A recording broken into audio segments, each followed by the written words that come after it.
खींवसर में दो ही विचारधारा है, एक हनुमान बेनीवाल और दूसरा ये गढ़। ये दो ही लड़ाई है, तीसरा तो है ही नहीं कोई यहाँ पे। कि हनुमान हमारे सामने ज्यादा बोलता है, इसकी पार्टी की जांच करो कहीं इलेक्टोरल बॉन्ड तो नहीं ले लिए। आप इस उपचुनाव को जीता देना, राजस्थान में बीजेपी को हरा देना 7-8 जगह, मोदी के घुटने टिका देंगे। 5 साल जब कांग्रेस का राज होता है तो ताला देके घूमने चले जाते हैं, और जैसे ही राज गया एडजस्टमेंट करके आ जाते हैं। जिस तरह भारतीय जनता पार्टी के लोग पैरों में पड़ते हैं, गढ़ किलों के सामने नाचते हैं और ये कहते हैं कि ये सामने वाला इलाका हमारा है। मैं आपको विश्वास दिलाता हूं कि बाबा साहब की मूर्ति भी मैं खींवसर के अंदर लगवाऊंगा आने वाले समय के अंदर। कोई रोक के दिखा लेना, मेरा दम नहीं किसी के अंदर। मैं जब कहता हूं ना कि मैं करूंगा, उसके बाद मैं करता ही हूं काम। लोगों को पता नहीं कि हनुमान जी पे जातिवाद का आरोप कहां लगा रहे हो। हनुमान जी तो खुले मैदान के अंदर जन सुनवाई करते हैं, कभी बंद कमरे के अंदर इस तरह एक एक करके लोगों से नहीं मिला। हाँ ये जरूर है कि 50-50 के साथ आपको मिलना पड़ता है, हर व्यक्ति अपनी बात लेके आता है बड़ी मुश्किल से। पहले आप धूप के अंदर रहते थे, मुझे बड़ी पीड़ा होती थी, तो मैंने कुछ ठीक बनाया घर को। लोग अरे साहब घर क्यों बना दियो? अरे घर नहीं है, मेरे पिताजी के पास तो 57 में जीप थी, सन 57 के अंदर, जब लोगों के पास साइकिल नहीं थी। सन 57 कब था? परिवार से मजबूत है, ऐसे नहीं है। लोग ऐसा गाड़ी कटने गाड़ी छोड़ लाए, तो 2015 मॉडल मेरे साथ के एमपी तो 3-3 करोड़ की गाड़ियां लेके घूम रहे। बताओ सोना जी, सबसे गरीब के अंदर अगर गणना हुई, देश के 5 प्रमुख सांसदों का नाम आया कि वो 5 गरीब कौन है, मेरा नाम आया उसके। लोग हंसी उड़ाते पैसे वाले कि इसके पास सामान नहीं है, सामान कम है, लेकिन जनता का सामान मेरे पास है। पैसा तो मैं जब चाहे इतना कर लूं कि मुझे गिनने का ही समय नहीं मिले, लेकिन मैं क्या करूंगा पैसे का, बताओ मुझे। मेरी पार्टी की जब जांच कराई अमित शाह ने कि हनुमान हमारे सामने ज्यादा बोलता है, इसकी पार्टी की जांच करो कहीं इलेक्टोरल बॉन्ड तो नहीं ले लिए, चंदा आतंकियों से नहीं ले लिया, तो उसमें 15 रुपए मिले। तो हैरान और क्या कर सकते, सरकार के पास सामान नहीं। भाई अगर हमें कोई गिरफ्तार भी कर ले, इनको पता का आसानी से तो करेंगे नहीं, और कर भी ले तो 4-5 नुकसान अगले का ही होगा, लोग सड़कों पे आ जाएंगे और मुझे रखेंगे कहाँ? कानून भी तो है, लोकतंत्र है। इसलिए मैं अकेला आपके लड़ा था जब तीनों कृषि बिल आए। अब आपको बता दूं, राजस्थान से बाहर लेके चलता हूं, हरियाणा, उत्तर प्रदेश, दिल्ली के किसानों ने कहा कि हमने राजनीति करी देश की, लेकिन हमारे नेताओं की जंग लग गई। हमें आवश्यकता है इस धरती से कि कोई तो आए जो हमारे लिए बलिदान दे। तो मैंने कहा बलिदान देने के लिए कोई नहीं आएगा, और तेजा जी के इस भक्त ने किसान कौम के लिए बलिदान दिया, मंत्री पद को ठोकर मारी और हाईवे को जाम किया और मोदी के छक्के छुड़ा दिए। याद है कि नहीं आपको ये बात? तो मैं ही था। लोग कहते हैं ना भाई कौम के बारे में तो लोग जानते ही नहीं, वो किसान की बात थी। और किसान, हर व्यक्ति किसान है। अगर बावरी खेती करता है तो किसान है, खेती जो करेगा किसान है। मैंने कर्ज माफी की बात करी, 16 लाख करोड़ का कर्जा माफ करो। वो कर्जा किसका माफ होगा? वो जाट का होगा, बावरी का होगा, विष्णोई का होगा, कुमार का होगा, सुतार का होगा, मेघवाल का होगा, नाइक का होगा, राजपूत का होगा। जो खेती करेगा वो किसान है, वो कर्जा माफ उन तमाम जातियों का होगा।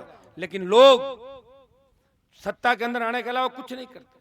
मैं जानता हूं खींवसर वाले हमारे मंत्री जी, 5 साल जब कांग्रेस का राज होता है तो ताला देके घूमने चले जाते हैं, और जैसे ही राज गया एडजस्टमेंट करके आ जाते हैं। अब की बार तो हमसे भी चूक हो गई। लो आउट से अगर कैंडिडेट वहां के कहने के हिसाब से नहीं दे के मैं मेरे मन से देता और या नहीं देता, तो मंत्री जी फिर 40,000 से हार जाते। आरएलपी की वजह से वो विधानसभा के तक पहुंचे और मंत्री बन गए। मुझे मंत्री नहीं बनना था।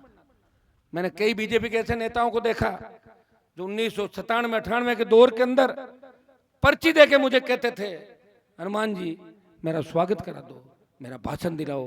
मैं उस वक्त भी हेलीकॉप्टर में घूमता था, आगे बैठता था, वो मेरे पीछे थे। वो मंत्री बनकर अब आगे आने का प्रयास कर रहे हैं, लेकिन वो मंत्री बन रहे हैं, वो किसी पार्टी के अध्यक्ष नहीं बन रहे हैं। वो मंत्री हैं, उनका मुख्यमंत्री बॉस है और मेरी बॉस जनता है। आप के सामने मेरा सर झुक सकता है, किसी लोक देवता के सामने मेरा सर झुक सकता है, लेकिन मुख्यमंत्री, प्रधानमंत्री के सामने मैं नमस्कार जरूर करता हूं, लेकिन उनके पैरों की तरफ नहीं देखता। जिस तरह भारतीय जनता पार्टी के लोग पैरों में पड़ते हैं, गढ़ किलों के सामने नाचते हैं, अपनी मर्यादा भूल गए, अपनी संस्कृति भूल गए उनकी रगों में किसका खून दौड़ रहा है वो भी भूल गए। सत्ता के लालच के अंदर इतने अंधे हो गए कि अपने ही लोगों को भूल के दूसरों के वहां बैठ के अगर विकास की और दाढ़ने की बात कर रहे हैं, दाढ़ो मत, तुम्हें कोई नहीं दाढ़ने देगा।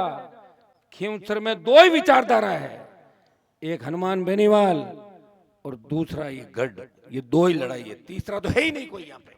क्योंकि तुम्हें भी अगर काम कराना होते हैं बीजेपी वालों को तो यही आना पड़ता है और यहाँ से वो पर्ची लिखते हैं, तब जाके तुम्हारे 2 4 5 काम हो जाता है।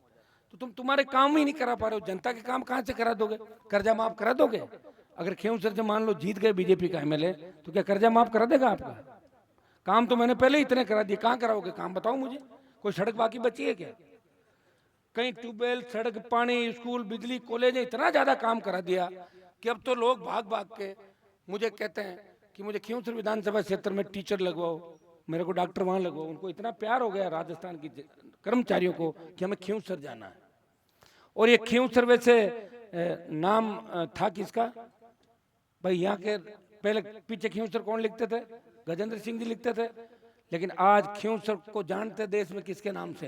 हनुमान बेनीवाल के नाम से, कि वो वीर तेजाजी महाराज का भक्त, जिसने किसान कौम के लिए सर्वस्व न्योछावर कर दिया।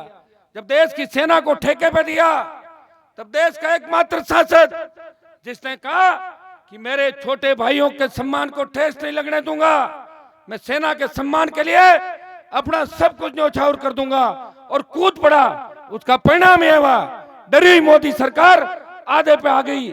आप इस उपचुनाव को जिता देना, राजस्थान में बीजेपी को हरा देना 7-8 जगह, मोदी के घुटने टिका देंगे, अग्निवीर योजना भी वापस कराएंगे। भाइयों, आरक्षण के साथ जिस तरह की छेड़खानी की गई, अभी SC/ST का नंबर आया है, दूसरा नंबर OBC का, तैयार हो जाओ, इनके बाद आपका ही नंबर आने वाला है। इसलिए सब लोग मजबूती के साथ लड़ो, प्रयास करो इस समाज के इस कार्यक्रम के अंदर। इनके भी बताओ, मैं इनको कहता हूं कई बार, मैंने कहा आपकी संख्या अगर हमारे जितनी हो जाए तो फिर पता नहीं कितने लड़ लो आपस में, कम संख्या फिर भी गुटबाजी बहुत है, एक कहता इधर दूसरा कहता उधर। अभी संगठित रहो, बातचीत सीखो। बातचीत चली छात्रावास की, तो मैंने कहा ठीक है बनवा लो, बढ़िया भाई। खींवसर अपना मुख्यालय, और अब खींवसर नागौर से कम नहीं, 2-2 कॉलेज खुल गए, और केंद्रीय विद्यालय भी आ रहा खींवसर के अंदर, करा दिया मैंने, जल्दी जमीन पे अलॉट करा दी लालावास रोड पे। केवी खुलेगा, हमारे बच्चे पढ़ेंगे केवी के अंदर, हेलीकॉप्टर उड़ेंगे, हवाई जहाज उड़ेंगे खींवसर के अंदर। पहले तो गजेंद्र सिंह जी अपने लिए उड़ाते होंगे, मैं आम जनता के लिए कराऊंगा, आप चिंता क्यों कर रहे हैं?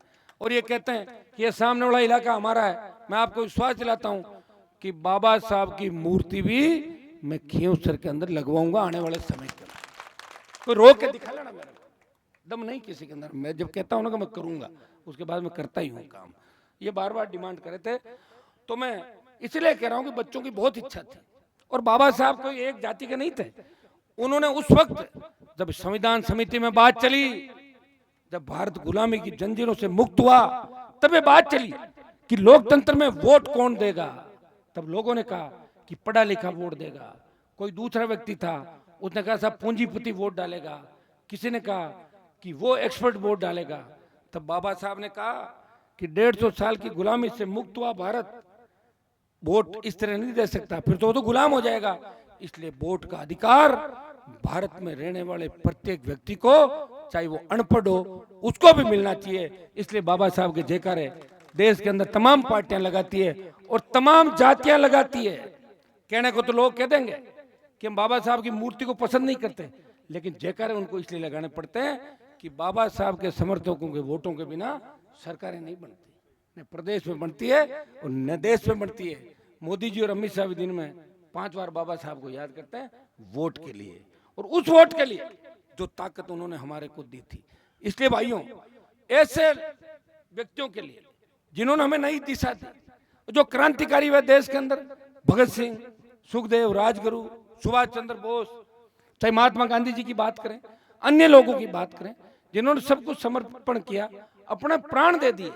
भगत सिंह को पता था कि मेरी मौत होगी, मेरे घर से कोई राजनीति में नहीं आएगा। प्रधानमंत्री तो नेहरू जी बने थे, फिर भी हंसते हंसते फांसी के फंदे पे चढ़ गए और बोले। लोगों ने कहा कि साहब आपको क्या फायदा, इससे क्यों कर रहे हो आप, माफी मांग लो। उन्होंने कहा भगत सिंह को वैसे ही जाना है, छोटी सी उम्र थी, लेकिन मेरी भारत माता गुलामी की बेड़ियों से मुक्त हो जाएगी और मुझे इतिहास में याद करेंगे। इतिहास याद उन्हीं लोगों को करता है। कोई अच्छा आदमी जब जाता है तो लोग कहते हैं बहुत बुरा हुआ, दुकान बंद रखो, बाजार बंद रखो। एक अच्छा व्यक्ति हमारे बीच से चला गया और कोई बुरा आदमी जाता है, लोग कहते हो पहले ही पाप कर जी तो ठीक हो, मोड़ो घणो मरियो। तो अच्छाई और बुराई की ही बात होती।